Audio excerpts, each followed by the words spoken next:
The dog says, I do know that dogs don't live as long as people. Maybe it's because we go first and we show you that it's no big deal. They are explaining to us by the way they approach crossing over the bridge that it's nothing to fear, that when it is our time to cross the rainbow bridge, the dog says, we will come and fetch you home. Welcome to the Angels and Awakening podcast, where we connect you with your angels, loved ones, and soul self. I'm your host and author, Julie Jancis. My journey began when I started hearing my late father before I knew he'd passed. Through my readings, membership, and Angel Reiki school, I help you awaken, heal, and master your unique spiritual gifts. If you feel called to work with me, it's your angels guiding you to discover your soul's highest purpose. Details at theangelmedium.com. Thank you, Earth Angels, for the 5-star reviews. You're entered into a drawing to win a free session. Now let's see what messages your angels have for you today. Friends, if you are an animal lover, you are going to absolutely love today's episode. We have Cathryn Michon, who is the author of I'm Still Here, A Dog's Purpose for Forever. And Cathryn, you were a screenwriter of two movies that we just absolutely love. A Dog's Way Home, A Dog's Journey, which is a sequel to A Dog's Purpose. Yep. I'm so excited to have you on today. Thank you. And thank you for loving our movies. All three of those movies come from the novels of my husband, W. Bruce Cameron. We wrote the 3 movies together as a team. Amazing. Those movies make you feel so much. And I don't know if you know this, but I do readings for people and it comes up often. I'll flicker back to those movies to see something. And there's different moments in which spirit will say, okay, this person has a dog on the other side, a cat on the other side. They're coming back through, and they do come back through. I think that there are soul babies, and they're a big part of our spirit teams that are guiding us from the other side. And I'm just so excited to have you on to explore these topics today. I'm excited to be here. It's interesting. Tucker, who was just here, I sort of think he's on his first trip. That's amazing. He's a little, shallow, honestly. He loves being on camera.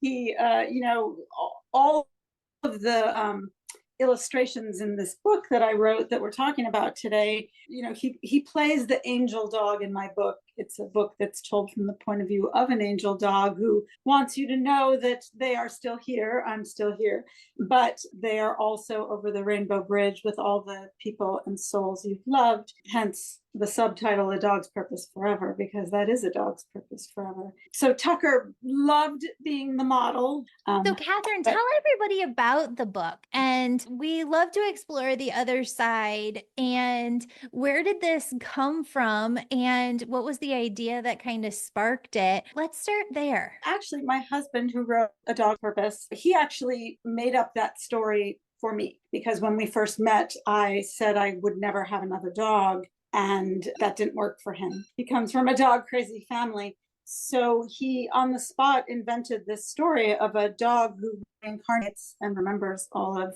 his lives and comes back to save his original boy. And he just told me this story on a car ride, and it changed my life in many ways. It really got me to see that their souls are eternal, like our souls are eternal, and that the same love that I had for my dog Ellie, whom I'd lost, was available to me in another dog. Ellie might come back to me one day, or she will send a friend. I really believe that our dogs that have passed really want us to another dog and will help us find one if we're open to it. I think that's because they can't imagine us without a dog.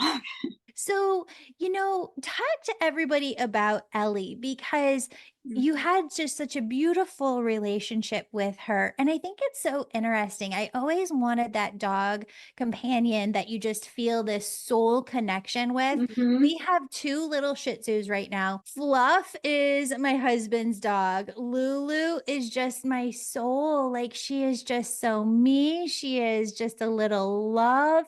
And why do you think it is that we have that deep connection with some and not all of them? I think they are teachers. I think they are spiritual teachers of Yeah. joy. There's a line in my book, I'm Still Here, A Dog's Purpose Forever, where the dog says, all dog souls are different, but they are all good. Mhm. And I think that's the nature of them. They're more simple, they're more inclined towards love, whereas a dog may not be a perfect fit. I would argue that even that dog has something to teach you if you Yeah. can open yourself to it. Here's our free and paid upcoming events. Angel Reiki School is in person November 8th through 10th in Chicagoland, or begin online November 1st. My new course, Release Fear and Embrace Miracles, starts November 1st online. Become a member to get this course free, or it's $133 for non-members. We have a free workshop October 23rd at 8 p.m. Central on how fear is really holding you back. And join our free prayer meeting right before that at 7 p.m. Central. Sign up for all of this and more at theangelmedium.com/events.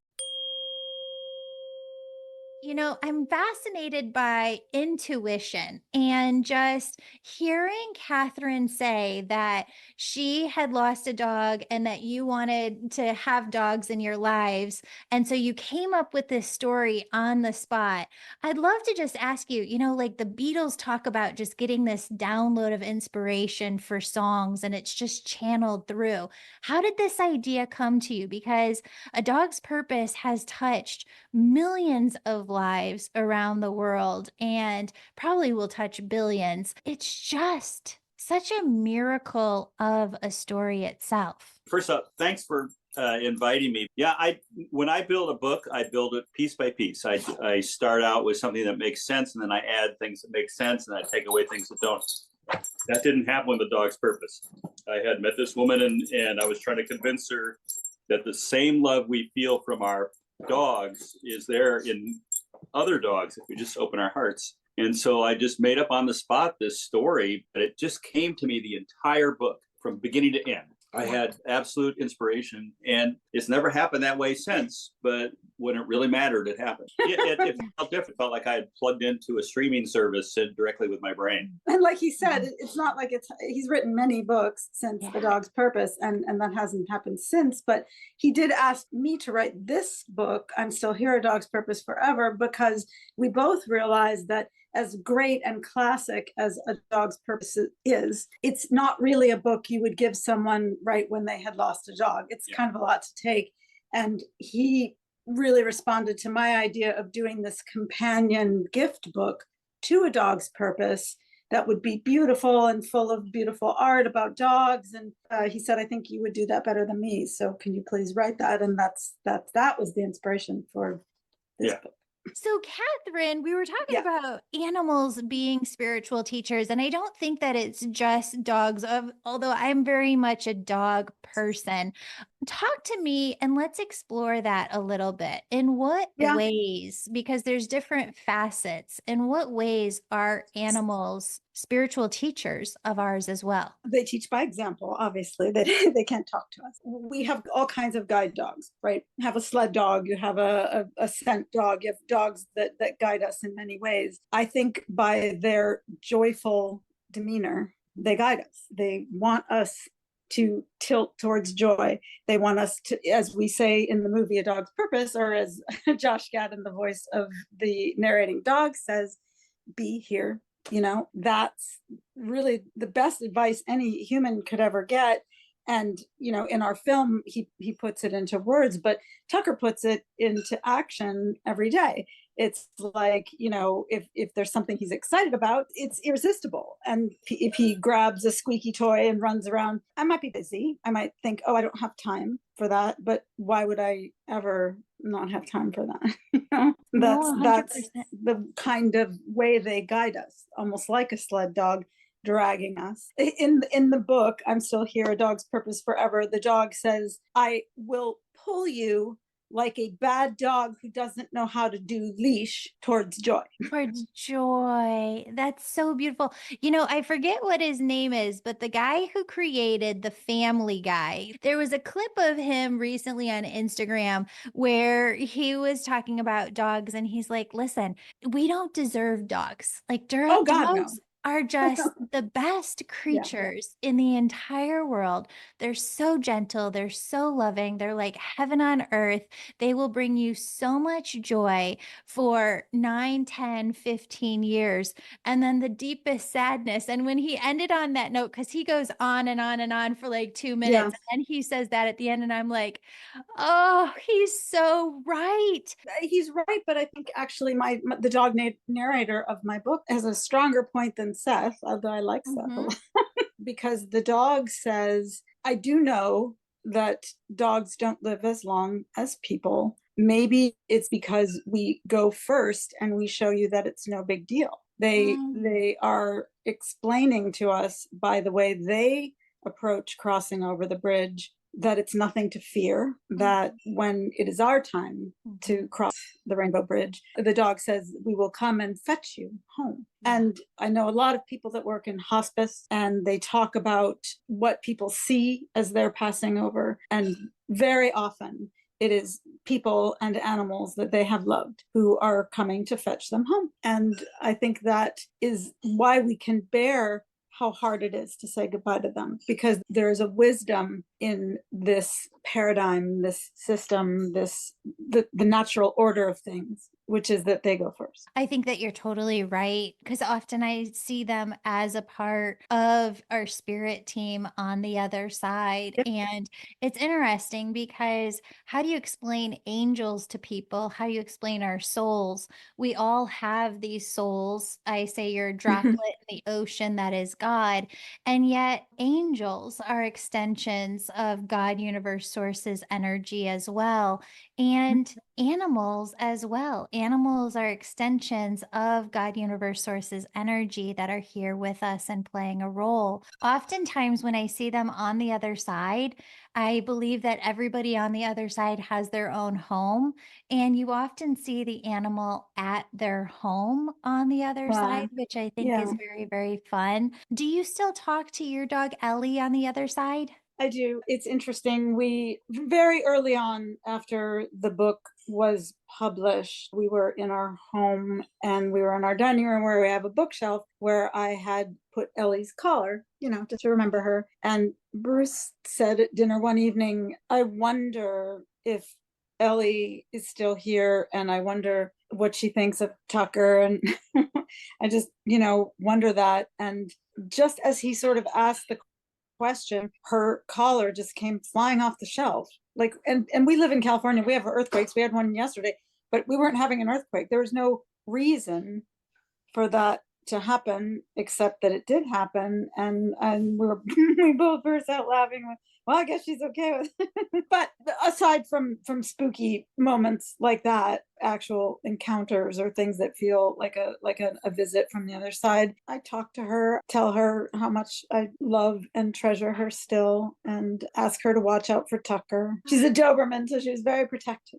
In the movie, the first movie, there's this just knowing, the character knows that the dog who has passed has come back around and knows that soul is with them again. I wonder, after the movie came out, did you guys get feedback from viewers or readers of like, oh my God, this happened to me? Are there any cool stories that you can share with the audience? When you have a book like A Dog's Purpose that sold so well, and then these subsequent movies, we hear from people all the time who feel that their dog has come back, or that the dog that they have was sent to them by their dog, their angel dog, which is in my book. The dog says, of course, dogs come back. I assume people come back because people are so much more amazing than dogs. He said, sometimes we come back to you and sometimes we send a friend. And that's very much what I feel happened to me with Tucker. One of the fascinating things too, as I was reading information before our interview, is there's similar energies, right? Like when you work with energy, there's similar energy threads within the world. And sometimes I feel this when I'm working with a widow. And a lot of times I feel this when I'm working with somebody who has lost a pet. That's really their soul animal, that there are people who feel like, well, I can't take on another partner. I can't take on another pet. And it is such a firm, concrete energy within their being, like an absolute no. But you believe that our dogs on the other side, and I love that word, hope, that we will that get is a another good dog. word for what I believe about this, because your dog is your dog and they never want anything for you that would make you unhappy, but they can't conceive of you without a dog because they were your dog. They did that job, and so I think when someone feels like that, sometimes their soul animal on the other side just tries to influence them, has them walking down the street when an irresistible puppy shows up, or, like they're like, please open yourself back up to the angel guidance on earth of a dog. As I've said, they never would want you to do something you don't want to do. Friends, I just want to thank you for sharing each episode with your friends. Because of you, we've hit nearly 10 million downloads a year. Wow. As a thank you and gift, please enjoy my free 31-day angel success formula at theangelmedium.com so you can start connecting with your angels today. And please share today's episode if you've enjoyed it and tag me at Angel Podcast. Well, it's interesting too, when people think of the other side and use the word guides, a lot of times people think of another human being, but you also reference that our animals on the other side, and I totally agree with this, are our guides as well. I think part of it is to remind us that there is no death, and I think that's part of why I so wanted to write this book, because it is, you will have so many great days and one really bad day when you partner with the dog, and it when you adopt them. You live in the world, that dogs don't live 50 years. So you're conscious of it, and then you go into a kind of denial, which I actually think is really healthy. I used to be a stand-up.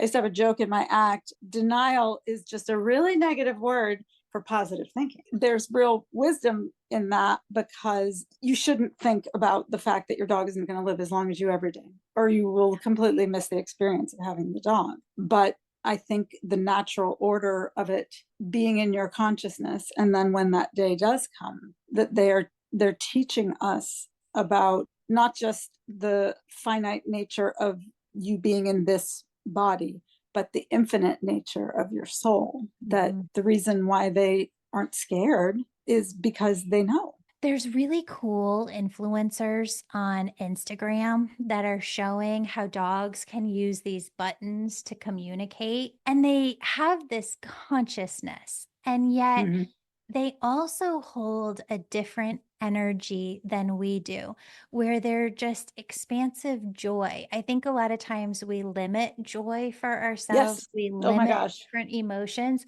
but they have this magnificent, unlimited, vast expanse of joy and unconditional love and caring and support, and are just, I think we can say all dogs are empaths. Like they just so tune in to every frequency that you're feeling. And they're just not, the dog in my book talks a lot about one thing that really trips people up is fear, that fear isn't real and it doesn't do you any good. And that dogs, he said in the book, he says, dogs fear things like baths, but once the bath is over, it doesn't matter anymore. And in his opinion, there's a lot more good dog than bad in the world. So like we think in the future, we think in the past, and that be here now attitude of a dog. If you master that one thing in your life of literally just being here now, it's impossible, by the way, to do it perfectly. I mean, you and I are having a conversation, but you might be thinking about what you're going to make for dinner, and we've got all this noise and things that cloud every moment, and they just don't do that. They just don't. It's like if you say, let's go for a car ride, his response is perfect, because it's like, that will be good. I don't know where we're going. I have no idea. We could be going to the BET. We could be going to get an SHOT. Like we could be going a lot of places he doesn't like, but he still gets in the car and is excited for what it might be. And then if it is one of those journeys, once it's done, he's happy and he's excited to know where we're going to go next. Your book is wonderful. I'm still here. It helps us tune into dogs as spiritual beings and our spiritual teachers, and just seeing them as those who don't hold fear, but are just this vast expanse of joy that we can tap into and just love and care for. Cathryn, thank you so much for being here. Please share with everybody where they can find you and where they can find your book. You can pre-order I'm Still Here, A Dog's Purpose Forever, this beautiful companion gift book to the original Dog's Purpose. You can pre-order it anywhere. You can order on Amazon, Barnes & Noble, all of that. But if you want a signed copy, you can go to adogspurposeforever.com. Oh, that's so exciting. Thank you Yeah. so much for being you and just for sharing this beautiful work with the world. I mean, I can't tell you how much and how many times my daughter and I have watched your movies, and it just brings so much love. And my husband goes, I cannot watch it because he's like, I'm going to cry.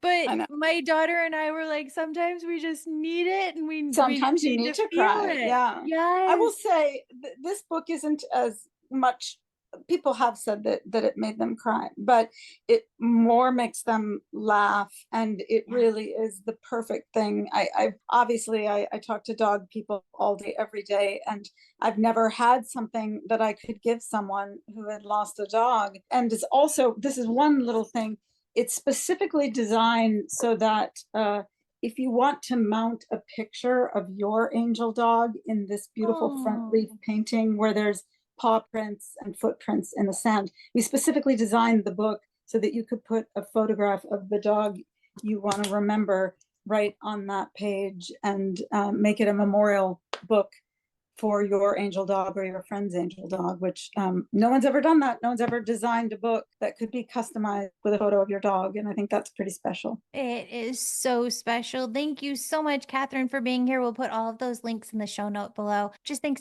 so much for all that you're doing in the world. Thank you. You too. I love the positive nature of your show, and how you're basically letting people know that death is not the end. It isn't. It isn't. They're still here. All of them. Angels, guides, loved ones. If you feel called to become a certified angel messenger, energy healer, and medium, join my Angel Reiki school to learn all three at once. I'll also give you my secret sauce for building a successful, sustainable spiritual business. We're in person November 2024 and April 2025, or start the Angel Reiki School online on the first of the month. For personal messages from your spirit team, book a one-on-one reading with me. New slots are released monthly via email. Join my membership to grow spiritually, heal deeply, and connect with your angels for daily guidance and support on your personal journey. Visit theangelmedium.com/contact. Have an angel story? Share it at theangelmedium.com/contact to inspire our community with hope and love. Thank you for listening, and I'll see you back here Monday with a brand new episode.